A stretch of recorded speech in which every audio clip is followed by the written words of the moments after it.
Gabriel García Márquez. No hay necesidad de ninguna presentación. El Gabo, como es conocido por todos, escritor, cuentista, narrador colombiano, ¿sí? Perteneció junto a Julio Cortázar y a Carlos Fuentes a la generación del boom latinoamericano. Recibió el Premio Nobel de Literatura en el año 82. Autor nada más y nada menos que de 100 años de soledad, entre otros libros, como El coronel lo tiene quien le escriba o El amor en los tiempos del cólera, ¿sí? Representante impecable del realismo mágico. Este es el Gabo, Gabriel García Márquez. Hoy leeremos uno de los 12 cuentos peregrinos de Gabriel García Márquez, que es Buen viaje, señor presidente. Primera parte. Buen viaje, señor presidente. Estaba sentado en el escaño de madera, bajo las hojas amarillas del parque solitario, contemplando los cisnes polvorientos con las dos manos apoyadas en el pomo de plata del bastón y pensando en la muerte. Cuando vino a Ginebra por primera vez, el lago era sereno y diáfano, y había gaviotas, mansas, que se acercaban a comer en las manos, y mujeres de alquiler que parecían fantasmas de las 6 de la tarde, con volantes de organdí y sombrillas de seda. Este hombre que va en busca de algún diagnóstico para los problemas de salud y que nadie sabe diagnosticarle, llega a Ginebra y se encuentra por primera vez en el parque. Este es el contexto de esta lectura, del inicio de este cuento, y dice, estaba sentado en el escaño de madera bajo las hojas amarillas del parque solitario. Él estaba sentado, no estaba de pie, estaba sentado en el escaño de madera. Escaño significa escalón, significa una parte de una escalera, es un escalón. Pero en este caso, cuando García Márquez dice escaño de madera, él se está refiriendo al banco de madera que estaba en el parque bajo los árboles. Estaba él sentado en el escaño de madera bajo las hojas amarillas del parque solitario. Las hojas amarillas que caían o que estaban en los árboles. Probablemente la estación sería otoño porque las hojas no estaban verdes, estaban amarillas. El parque era solitario, no había mucha gente, no había personas pasando por allí, era solitario, contemplando los cisnes polvorientos. Cisnes, los animales que estaban probablemente en el lago del parque. ¿Por qué polvorientos? La palabra polvorientos viene de polvo, ¿sí? Envejecidos, llenos de polvo, sucios. Eran cisnes probablemente más viejos o que estaban ahí hacía mucho tiempo, tal vez descuidados. Por eso él dice cisnes polvorientos. Él, un hombre mayor, estaba con las dos manos apoyadas en el pomo de plata del bastón. El bastón es aquello que una persona mayor usa para apoyarse cuando ya no logra caminar solo. Él usaba un bastón para apoyarse y ahora estaba sentado con las dos manos encima, apoyadas en el pomo de plata del bastón. Sí, los bastones antiguamente se hacían con pomos de plata o de oro o tallados con la madera tallada en la punta del bastón. Eso era el pomo. ¿Por qué pomo? La palabra pomo en italiano, pomodoro, significa tomate. Y de ahí, de esa etimología, viene esta palabra pomo, que significa redondo, donde se agarra, donde uno se agarra, ¿sí? Redondo, pomo, de plata de su bastón y pensando en la muerte. Él fue a Ginebra desahuciado, buscando algo, una respuesta en los médicos. Cuando vino, el verbo venir en pasado, vino a Ginebra por primera vez, el lago era sereno y diáfano. Y había gaviotas.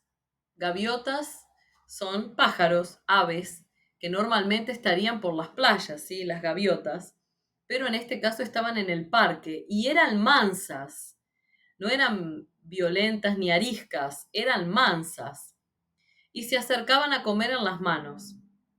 Había en aquel parque también mujeres de alquiler, mujeres que se alquilan, o sea, mujeres de la vida, prostitutas, que parecían fantasmas de las 6 de la tarde.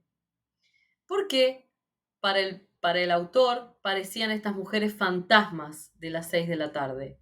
Porque usaban volantes de organdí y sombrillas de seda, cosa que no es común en las mujeres actualmente, que usen volados de organdí, ¿sí? Organdí es una tela, ¿sí?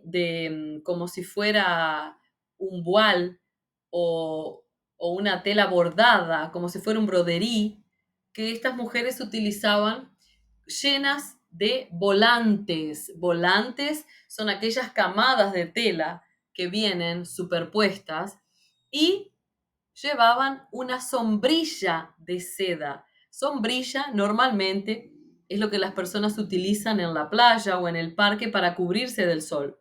Pero estas mujeres usaban sombrillas de seda que eran menores, eran más pequeñas, ¿sí? Para que antiguamente las mujeres se utilizaban combinando con los vestidos, ¿sí? En la época en que las mujeres usaban miriñaque y vestidos amplios, usaban sombrillas de seda combinando con los vestidos y los sombreros. Eso era lo que estas mujeres llevaban. Por eso el autor dice que parecían fantasmas de las 6 de la tarde. Parte 2. Este trecho tiene un vocabulario perfecto sobre partes del cuerpo, ropa, sobre descripción física. Es muy interesante. Dice así: llevaba el vestido azul oscuro con rayas blancas, el chaleco de brocado y el sombrero duro de los magistrados en retiro. Tenía un bigote altivo de mosquetero, el cabello azulado y abundante, con ondulaciones románticas, las manos de arpista, con la sortija de viudo en el anular izquierdo, y los ojos alegres. Lo único que delataba el estado de su salud era el cansancio de la piel, y aún así, a los 73 años, seguía siendo de una elegancia principal. Describe aquí el autor al protagonista, un hombre de 70 años, elegante, magistrado en retiro, y describe el porqué de su elegancia. Y ahí tenemos una descripción perfecta en este trecho de la ropa, el bigote, el sombrero, además de la primera parte que decía que él usaba un bastón con pomo de plata. O sea, estamos hablando de un hombre elegante, de un hombre mayor y elegante, mayor por su edad, porque él tenía 73 años.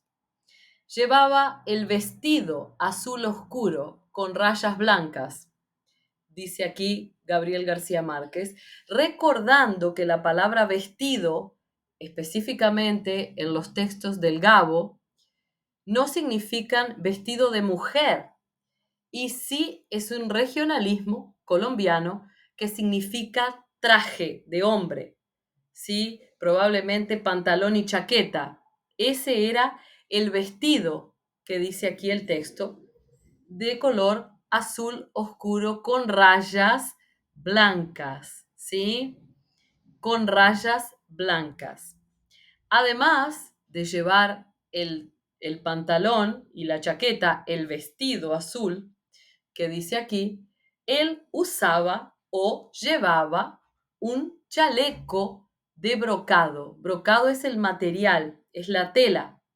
Y chaleco es aquella pieza de ropa que generalmente es la tercera pieza del traje, del conjunto de hombre que es pantalón, chaqueta y chaleco, el chaleco es aquella tercera pieza sin mangas que se usa arriba de la camisa y la corbata. Ese era el chaleco, ¿sí? Usaba un chaleco, ¿sí? De brocado, perdón, y un sombrero duro. ¿Qué es un sombrero duro? Es un sombrero Panamá. Los señores más elegantes, ¿sí? De su época utilizaban sombrero duro, ¿sí? Un sombrero Panamá y bastón. Era una cosa bien común en la época, incluso en Montevideo, aún hoy en mi ciudad, en Montevideo aún hoy existen sombrererías y bastonerías, o sea, tiendas que venden y arreglan sombreros Panamá y tiendas que aún hoy hacen y venden bastones, bastonerías, que venden bastones de madera con pomo de plata, bastones de madera con el arco de cobre, ¿sí? Aún hoy existen estas tiendas para los hombres más clásicos, más conservadores de otra época, que usan bastón, corbata, traje, chaleco, ¿sí? Y sombrero y bastón. Dice, él tenía un bigote altivo. Un bigote altivo. Altivo quiere decir un mostacho, un bigote abundante, ¿sí? Al mejor estilo Zapata, ¿no? Un bigote altivo y mosquetero. Altivo de mosquetero, lo está comparando aquí al bigote que usaban los tres mosqueteros. El cabello azulado y abundante. ¿Por qué azulado? Probablemente de la misma forma como mi abuela usaba el pelo, ¿sí? Cuando estaba más mayor, ¿sí? Cuando el pelo queda blanco, de canas, de tantas canas, se pasa un producto para tonalizarlo y ese producto normalmente deja el pelo un poco azulado, ¿no? Azul, un poco violeta, ¿sí? A eso se refiere el autor cuando dice que tenía el cabello azulado. Probablemente era un pelo blanco que ya estaba más con tonos de azul. Y abundante, mucho cabello, con ondulaciones románticas. Ese pelo al mejor estilo, ¿sí? De aquellos años 20, años 40, cuando los hombres usaban el pelo con ondas y con gel, ¿no? A eso se refiere con ondulaciones románticas, ¿sí? De esa época. Las manos de arpista con la sortija de viudo en el anular izquierdo. Él era un hombre que usaba sortija. Sortija es una alianza, un anillo, probablemente de oro, sí, la alianza que él usaba con su esposa, que ya murió, porque él es viudo.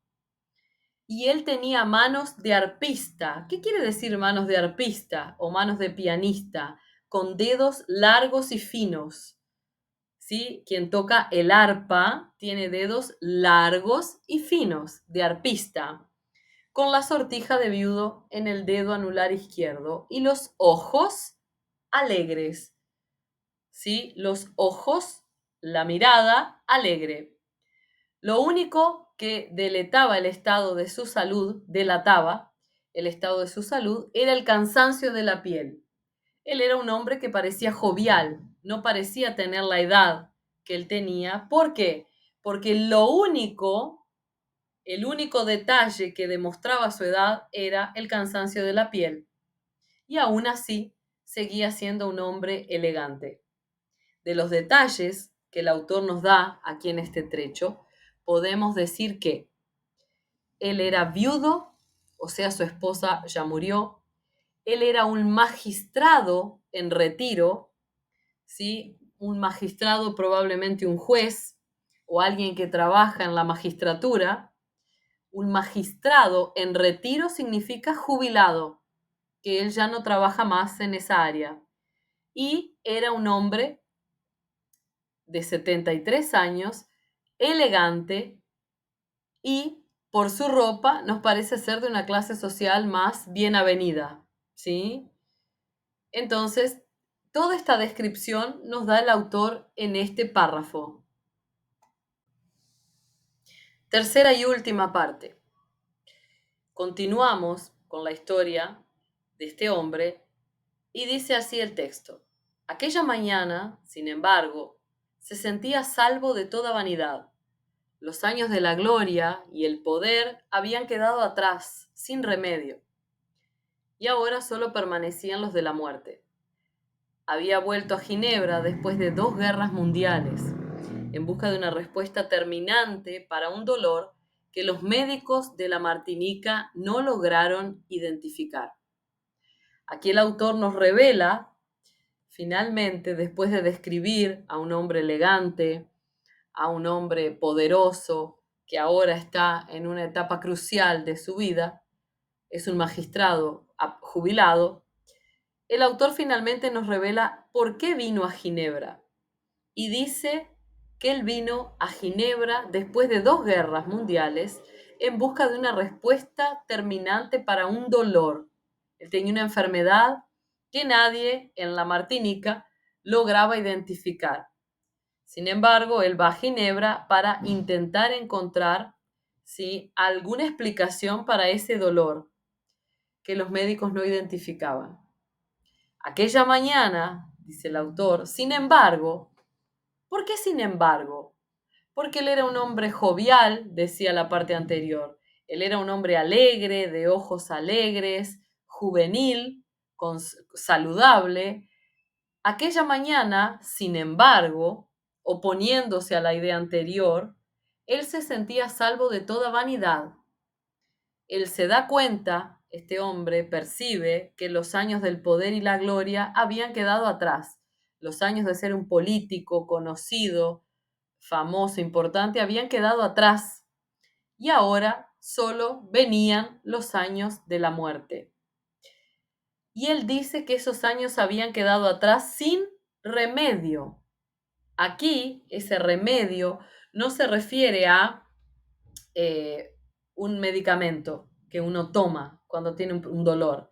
Aquí sin remedio quiere decir sin solución. Dice un dicho en español que la muerte es el único mal que no tiene remedio. La muerte es el único mal sin remedio. ¿Por qué? Porque ahora los años del poder habían pasado sin remedio, no hay solución. Ahora lo que queda por delante son los años de la muerte, dice el autor. Él había vuelto a Ginebra. Había vuelto, por lo tanto significa que en otra época él vivió allí o él estuvo en este lugar y ahora él vuelve en busca de respuestas para un dolor. La palabra dolor es masculina, el dolor. Él busca una respuesta para un dolor que los médicos no lograban identificar. Y aquí termina la descripción de este trecho, de este cuento del Gabo, y este cuento que pertenece a los 12 cuentos peregrinos es interesantísimo, es el primero de los 12 cuentos peregrinos. Les invito a leerlo, a hacer toda su lectura y fichamiento del texto, el fichaje de este texto, ¿sí? Una buena lectura a todos.